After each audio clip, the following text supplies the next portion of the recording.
Տարվա այս ժամանակահատվածում օրեցօր բարձրանում է դիզվառելիքի գինը։ Առջևում գարնանացանն է, որը մեր տարածաշրջանում մեծ ու կարևոր նշանակություն ունի։ Իսկ ինչքանով է այն ազդում բնակիչների ու վարորդների ծախսերի վրա, մեր հարցազրույցը վարորդի հետ էր։ Դիզվառելիքը вообще էմանգինելոր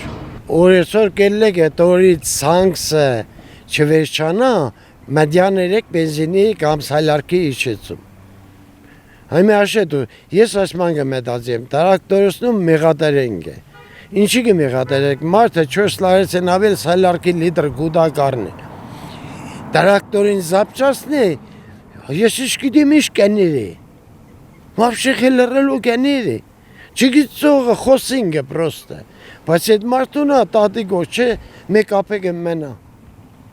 Կսենք տանգծել են, ինչ են չտանգսնին։ Չտանգսնին ունիմ են տրակտորը կայնեսնել կոշ չեն էվիտ։